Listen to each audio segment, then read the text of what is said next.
Good afternoon, sir. PC McCann, Sun Hill. Is this your flat? We had a report of a sudden death this afternoon. Well, I don't think it's a police matter. He just passed out. We did all we could. Yes, sir. Well, when someone dies suddenly, it needs looking into. Mr. Cheney. Do you no harm on your application if you can say you spent time with us sussing out the nature of the job? It's really useful, thanks. I'm keeping my eyes open and my mouth shut. But if I can actually help at all, just say the word. I'll tell you the truth, Tosh, there is something you can do for us. What's that then? Nip down and get the sandwiches. Little shop, second on the left. Mine's cheese and pickle on brown bread. OK. That's being on call, Tosh. You've got to stay close to the phone. All right.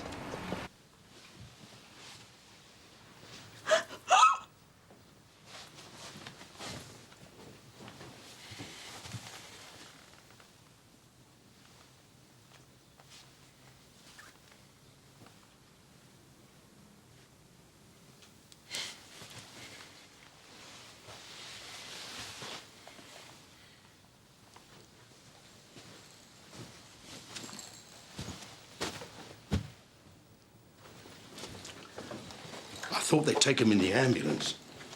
It really is very distressing having him here. Well, there's no point taking him to the hospital when there's really nothing they can do for him. However, arrangements will be made for his removal once the doctor's been seen.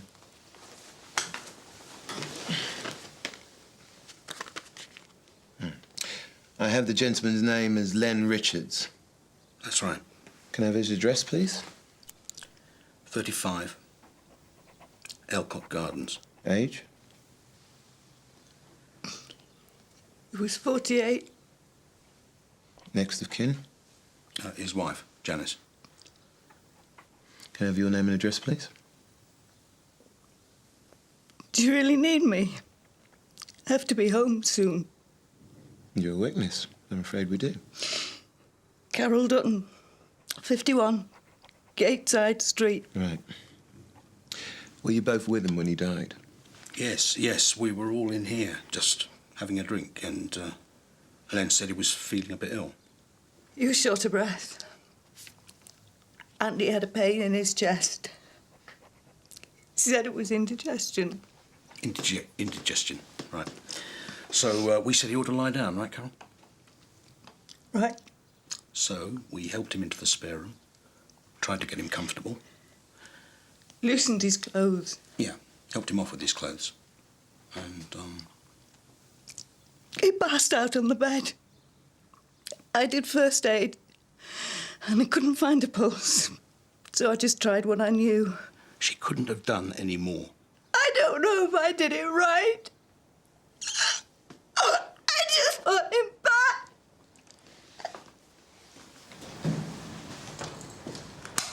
48 from 358 receiving. Go ahead, Gary. Sarge, reported sudden death, Harlow Street. It's definite. I thought you might want to look. On way. I'll have the coroner's office informed. Ah, thought I was going to have to go without you, Tosh. You what? Got a call. All right for tag along? Of course, as long as you behave yourself. How do the witnesses come across? Both very shocked and distressed, but there's something very funny about the whole setup. You saying it's a suspicious death? I don't know about the death, Sarge. It's how these people relate that's a bit iffy. The dead man and woman live somewhere else, different addresses. They're all supposed to be having a drink together, but there's only 2 glasses. And the woman... What? No, she seemed really genuine, really in bits about it all. But when it comes to describing what actually happened, the bloke's taking a lead from her all the time. They're painting a picture. Well, I say they were definitely giving us a version. Hi there. Got a body for me? Yeah, it's inside. So you woke up one morning, Tosh, and you realised you weren't going to make commissioner? No. As soon as I made GC, I thought, this is it. That's my level.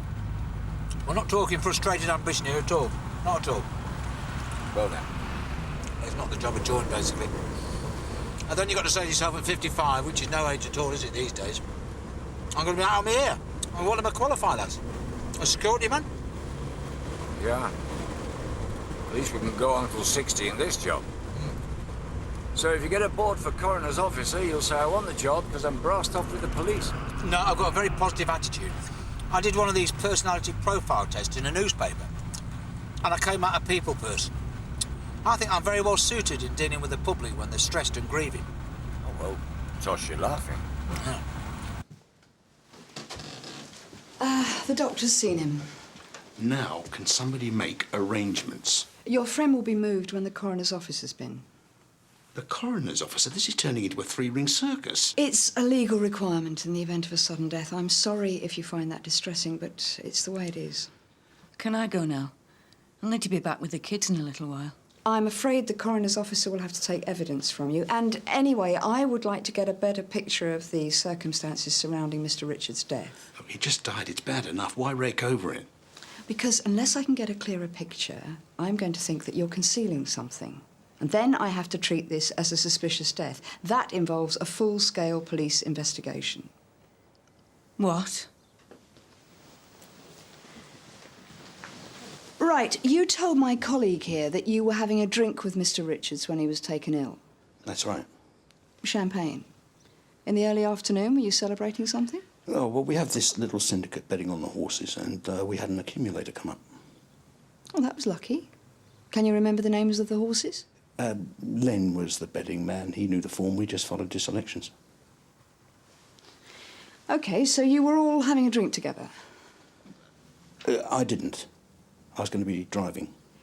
You told my colleague that you and Mr. Cheney took Len into the bedroom and tried to revive him.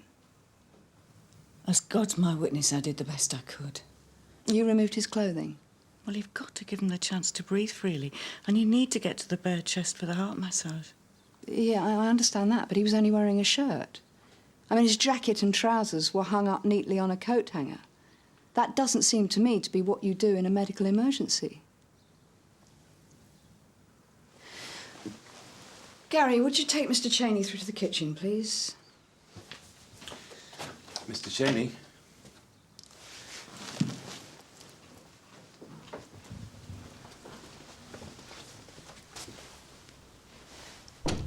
David Cheney's making this up as he goes along, isn't he? He wasn't even here. Len was alone with me when he passed out. I called Dave on his mobile. What were the circumstances of Len Richards' death? Oh, that's it. I don't want to say any more. You wait there a minute, please. Paul Harvey, coroner's officer. Good afternoon, Mr. Harvey. June Ackland. This is... Yes, I know. Do come in. Hello, June. The body's through there in the spare bedroom. Right you are. Tosh, can I have a quick word? What? I haven't flagged this up as a suspicious death. I didn't ask for CID. I'm in charge of the investigation. I'll shout for you lot if and when it's appropriate. No. I am not official. Eh? I'm thinking about putting in for a job at the coroner's officer. What, are you leaving the police?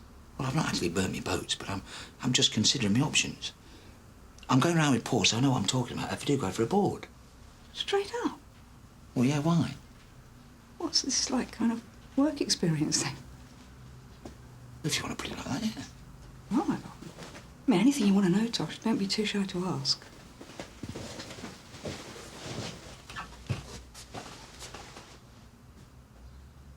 Bloody hell. Well, don't tell me it's squeamish, Tosh. This one's immaculate. It's like he died happy. It's not that, Paul. I know this bloke. He's in the job. His name's Len Richards. He was a DC at Barton Street with me years ago. We were in the same football team. Oh, that many years ago. This must be a bit of a choker for you, Tosh. Yeah, it is very shocking, I must say. He was married, he got a little girl. She must be at college now. His wife was a nice woman as well.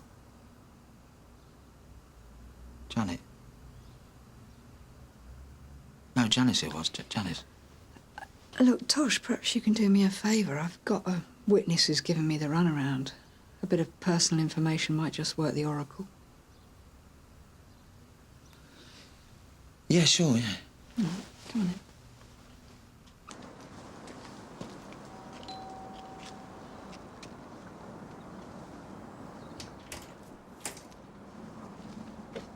Are you Mrs. Richards? Is your husband Len Richards? Yes. I'm afraid I've got some very bad news. Oh, God. How long had you known him, Carol? Well, only a few months, really. But you knew him very well, I can see that. So will you help us clear up and find out just exactly what did happen here today? Len was a policeman. He'd understand it was necessary. Yeah, all right. You told me earlier that David Cheney wasn't here, that he was telling a story. I hardly know Dave. He's an old mate of Len's. He lets him use this flat during the day. Let's be quite clear, Carol. Use it for what? To see me. You having an affair? He loved me. We had a future. We had plans. Plans? See, Len's got this place in France. Well, it's just a ruin at the moment. But he's going to... He was going to leave the police and do it up, and we'd live there. He'd let Janice have the house in London. Carol, you're doing the right thing by getting all this off your chest, but can you tell me what happened today? He had the champagne on ice, and we took it through to the bedroom. We made love. And I thought, I don't know, I might even have said it. It'll never get better than this. I hope I said it. Afterwards, he was lying there looking so peaceful with his eyes shut. And I said something to him, and he didn't react. I thought he was just winding me up. Then I noticed he wasn't breathing. I checked his pulse. And I've told you all the rest. I did everything I could. I'm sure you did. Right, we're finished here. What, nothing iffy after all? Well, nothing illegal. Well, that's all I need from you, Carol. I realise how difficult this must have been for you, especially given the circumstances. I'd like to thank you for your cooperation. What happens now? What I've got from you is the evidence of death. I need to take medical evidence. Obviously, that means talking to Mrs. Richards, finding out whether her husband was seeing a doctor recently, whether he was suffering from any medical condition, whether he was taking any prescription drugs, and so forth. Will you tell her? It depends on what she asks. But if she doesn't ask, there's no need for this to be dragged into the open, is there? If Len Richards wasn't known to be suffering from any illness, then we'll need to carry out a post-mortem. Oh, no. I don't want that. I don't want him messed about. Can't you just leave him in peace? I'm afraid that's not your choice, Carol. No. She's got him now, hasn't she? I'm right out the game altogether. What I'm saying is, if the post-mortem were to find that he didn't die of natural causes, then there'd have to be an inquest. And in that case, you'd be called as a witness. This is a nightmare. Of course, Paul. It'll be in no one's interest for Janice Richards to know exactly how he died. But if she wants to know exactly, then I'm going to have to tell her. Yeah, but we've all had occasion to version things in this job, haven't we? Listen, Tosh, let me make this quite clear. I'm an officer of the Coroner's Court. The Coroner's Court has precedence over all other courts in the country. I'm not going to mislead anybody just to square things up for an old mate of yours. No, absolutely not. I'm sorry. I'm sorry if I sounded out of order. In fact, he was never a mate. I never really liked the bloke, actually. It was his wife I liked. I felt sorry for her. Why is that? Well, Len's always putting about a bit. Carol's the last in a long line if she didn't know it. Tosh! Hello, Janice. I'm very sorry about Len. And you came right away. Oh, it's so good of you, Tosh, after all these years. How did you hear about it? Actually, I'm working with Paul here. He's the coroner's officer. I'm sort of learning the trade. Paul Harvey, Mrs. Richards, my sympathies for your loss. Your husband is in the care of the coroner's office at the moment. Can I see him? Yes, that can be arranged. First of all, there are some questions I need to put to you. I thought he just collapsed, didn't he? Well, that's the information we have, yes. But the coroner's court has to investigate every sudden or unexpected death, and I make the inquiries on the coroner's behalf. Oh. All right. Well, come in. Thanks.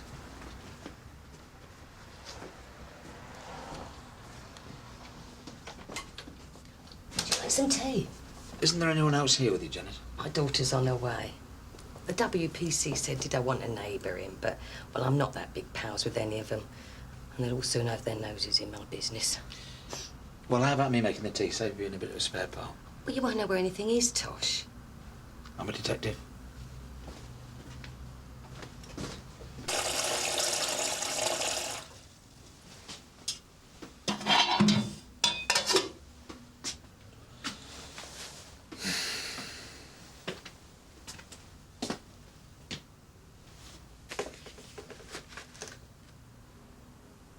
So, to the best of your knowledge, Mrs. Richards, was your husband suffering from... I gave up when it came to the milk jug. At least you're more use in the kitchen than Len is. Thanks. To the best of your knowledge, was your husband suffering from any medical complaints that could have led to his death? He was the picture of health. And had you seen a doctor in the last 2 weeks? No, not for years. I understand your husband was 48 years old. Can you give me his exact date of birth, please? 48? In his dreams.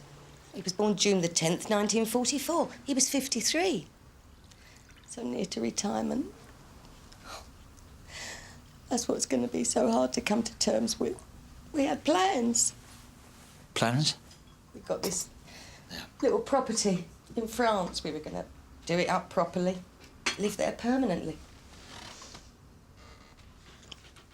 Silly expression. Live permanently. In view of the medical evidence, Mrs. Richards, there'll have to be a post-mortem examination on your husband to try to establish the cause of death. I don't want that. I don't want him hacked about. Look, he's due some respect. I understand your feelings, Mrs. Richards. Nobody wants a post-mortem. But you want to make the funeral arrangements, and that can't be done without a death certificate, and that certificate has to show the cause of death.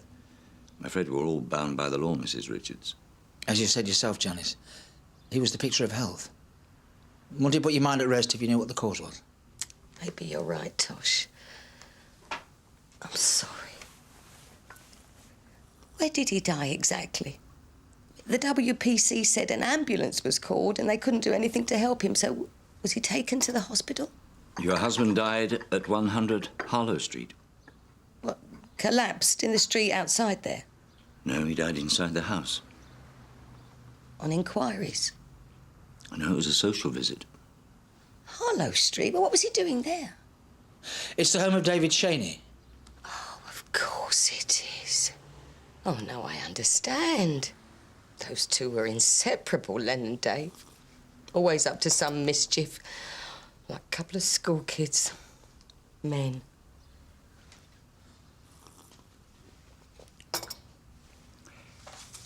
Well, if there's anything I can do for you, Mrs. Richards, at this very difficult time, please let me know.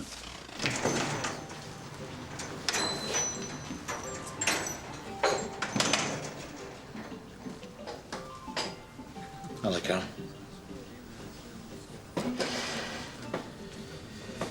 I heard you wanted to see me.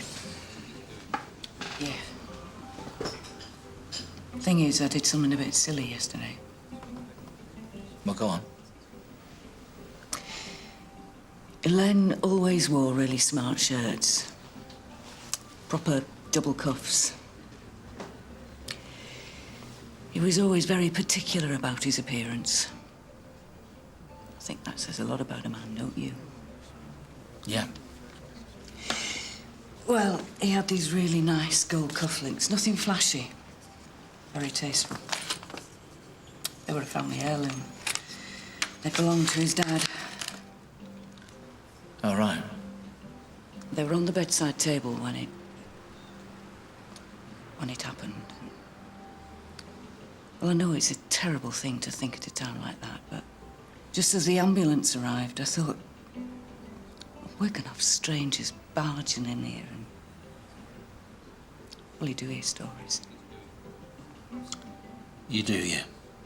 I dropped the cufflinks into the ice bucket as I carried it into the lounge. I was just holding on to them for safekeeping. Well, that's fair enough. I could say I forgot they were there, but I didn't. When I was talking to you, Mr. Harvey, I thought I should hand these over. But then we were talking about the post-mortem. And I thought, she's got him. She's got everything, and I'm left with nothing. I'm entitled to a keepsake. But you changed your mind. It's not right in the end, is it? She ought to... Janice. She ought to have him. Can you deal with that? Yes, of course. We believe these were Len's. I gave them to him. Anniversary present. I've asked you to come in because we now have the verbal report of the findings of the post-mortem. The causes of your husband's death were found to be myocardial fibrosis and coronary occlusion by atheroma. All that means is that your husband died of a heart attack. The condition of his heart means it was quite likely to occur. Could have happened at any time, any place. I see. There'll be no need for an inquest. The coroner will issue a death certificate and you can go ahead and make your arrangements. It's going to take a long time to come to terms with this. Yes, of course. I'm still a bit numb. I suppose that's normal. I was flattened yesterday. There's one thing that does make me feel better, though. What's that? Knowing there was someone with him at the end. I'm really glad that Dave was with him when Len passed over. I'm sure that must be a great comfort to you. I'm sure if it had to be, then the way that it happened was what Len would have wanted. You've both been very kind. Not an easy job, is it? Dealing with these things day in, day out. I'm sure you'll be very good at it, Tosh.